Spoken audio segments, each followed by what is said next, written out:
What is it that makes story time so magical in a classroom? Is it the book or the reader? Is it the children? I can tell you it's all of those things. Just behind this door is a sacred place, a magical place, a place where we work to honor every parent's greatest hopes for their child, that they will have the chance to become who they are meant to be. Here's the secret. When you read with children, you bring the magic. You have the power to give all children the gift of the love of reading that many of them, including myself at one time, have been denied for far too long. All by being here in this sacred place with this. When a child is read to with intentionality, according to the sciences of early brain development, language, and reading brain construction, a world opens to them. Literacy is possible, and with reading comes the possibility of defining your own future, living up to your true potential. So let me show you where the magic happens, how you can truly make a difference and help break the cycle and help change the world just by reading.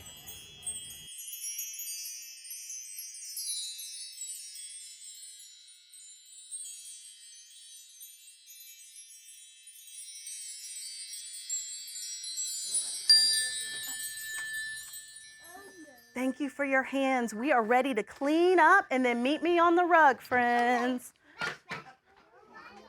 Where does the Play-Doh belong?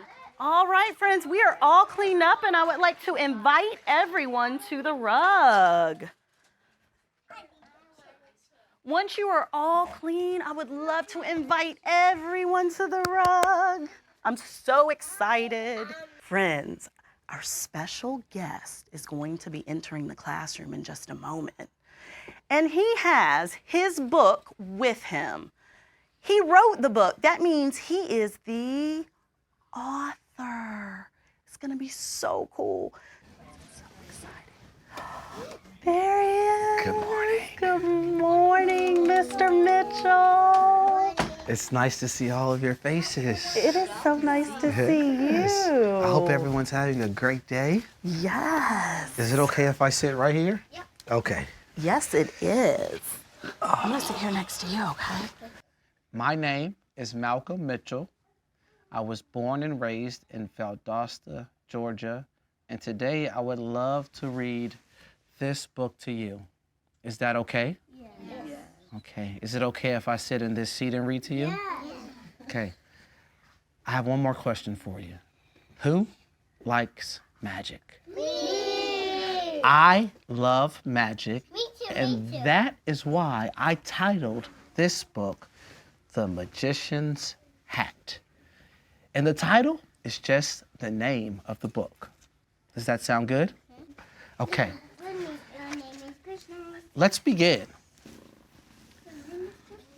Family Fun Day at the library was filled with exciting events. I love to be excited. Puts a huge smile on my face.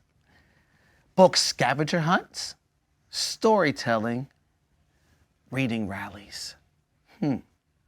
I wonder what scavenger hunts are. I think, as a teacher myself, the magician's hat should be in every early preschool classroom because, after I read it the first time, I immediately thought, this is a child's user manual for reading. This is why we read books. And if you let that book do it, it can take you places that you've never seen before. I noticed when we were in the classroom reading the book, all the kids were gathered on the carpet. Why do you think that's an appropriate setting for a read aloud?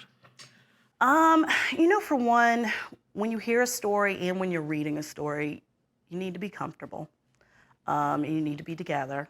That's a really intimate time for us in the classroom when we gather together and we read a book. It's a good time for us to just feel comfortable and cozy, set the mood for the book. You want the read aloud to be more of a conversation than yes. just simply Yes. reading the book and Right. the child taking on their own interpretation, provoking them to wonder, to be curious, to Yes. think in someone else's shoes. I think your book did a wonderful job of encouraging vocabulary, and not just any vocabulary, but sophisticated vocabulary. Now the magician was ready to dazzle the crowd with this favorite trick of all. The magician's As a teacher, we like to choose books that include what we call tier 2 vocabulary words. So those are those words that kids are going to see a lot more frequently in books as they continue on their reading journey. And so rather than encouraging the kids or choosing a book that might use the words mix, I mix water with the sand. Well, why don't we start talking about a book that uses the word combine? We combine sand and water. Why does that matter? It matters because using tier 2 vocabulary words is setting a child up for reading success. I learned that children actually perform to expectations. They do. Right? And through that expectation and exposure, they raise, their standards. Yes. And hopefully that produces the outcome that we desire for them. Absolutely. During the read aloud, you did not tell the children to be quiet. I did not. During a read aloud, this is not the time to stifle a child's voice by encouraging children to wonder and to think. Maybe you can imagine things while you're asleep and while you're awake. You don't have to do one thing. It's one or the other. Okay.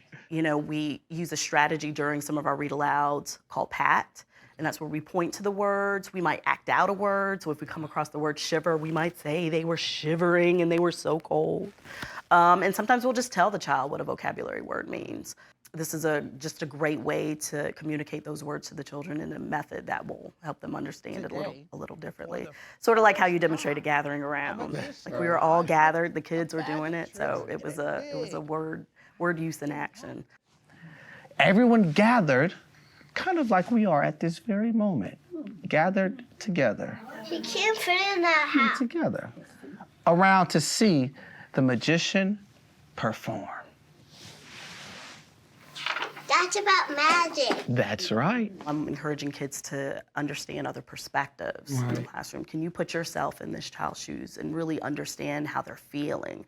What if a child is not interested? That happens sometimes. Yeah. Sometimes a kid just isn't interested in the material. Kids like to move, they wiggle, they like to talk, and that's okay. Sometimes we will use some of these strategies as a way to keep them engaged and to keep them sort of focused. What we like to do is make sure there's some kind of connection to the material that we're presenting to the kids.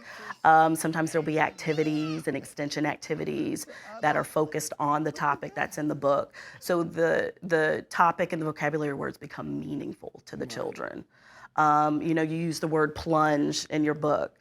So I would create an extension activity where the kids are actively plunging their hands into something deep so they know what that means. I noticed that when you first entered the classroom, you set the mood for the story read. You came in, you greeted the children, and you talked about the magic of the story. You sort of got them curious, had them wondering what is this book going to be about. I love that you explained what the title was of the book. That's an important part of being a good reader, is understanding the different parts of the book.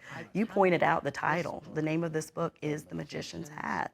And of course, we explained to them that the actual author is going to be reading the book, because the kids know the person that writes the book is called an author. That's right. I really appreciated how you focused on the vocabulary in the book. You mentioned X-ray and vanished, all of these words that sort of intrigue children. And the X-ray piece, in particular, the kids were familiar with that. They knew that meant. And X-rays. I wonder what X-rays are. It's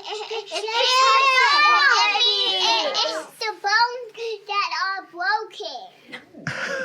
Picture of your bone. Very smart, all of you.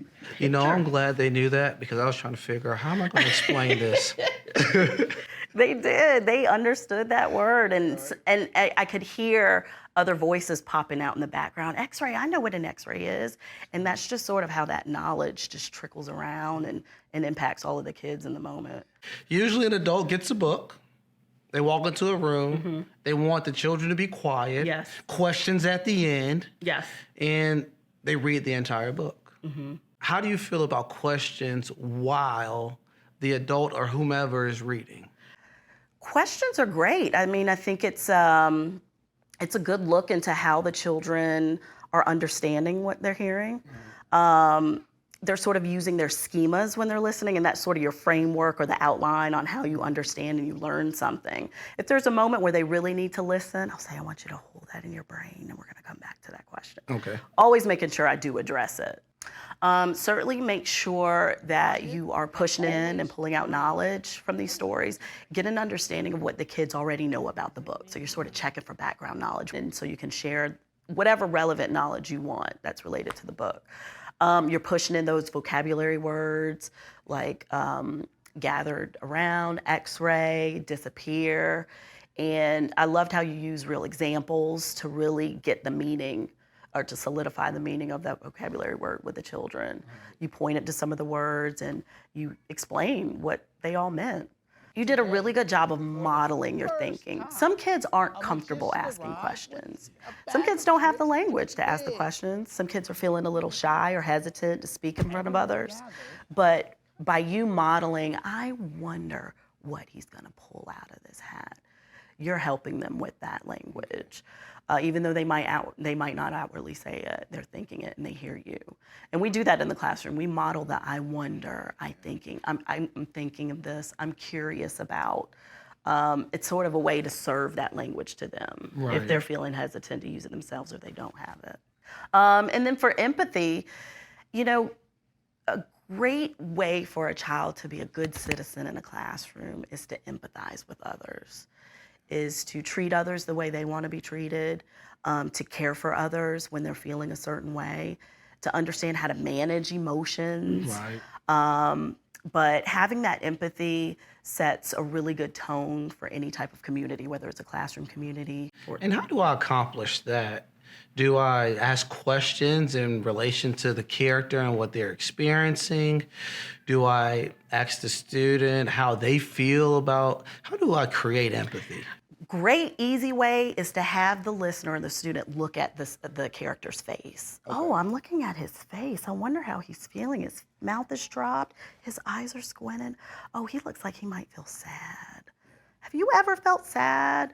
Sort of lobbing the question back to the children and asking if they feel the same way as the character. Okay. What made you feel sad? What are some ways that helped you feel a little happier?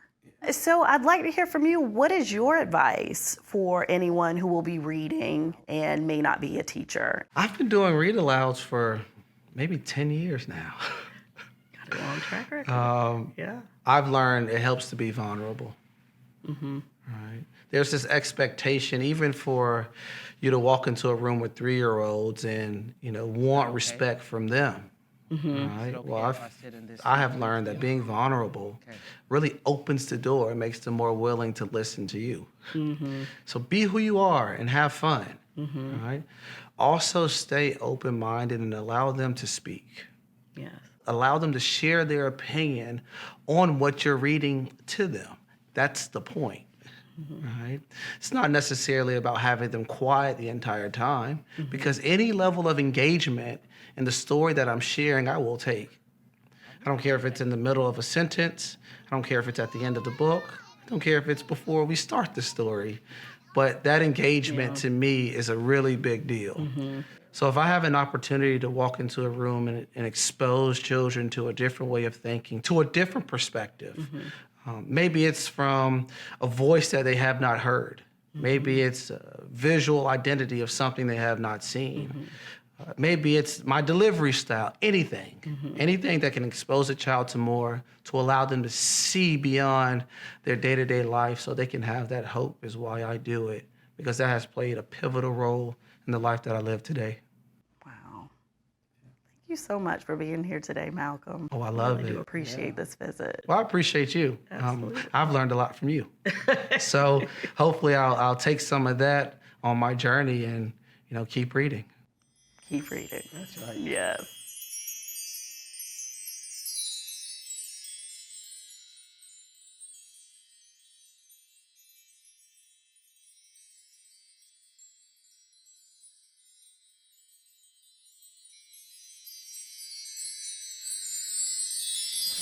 But like this story shares, there's a book out there that can help you become whatever you want to be.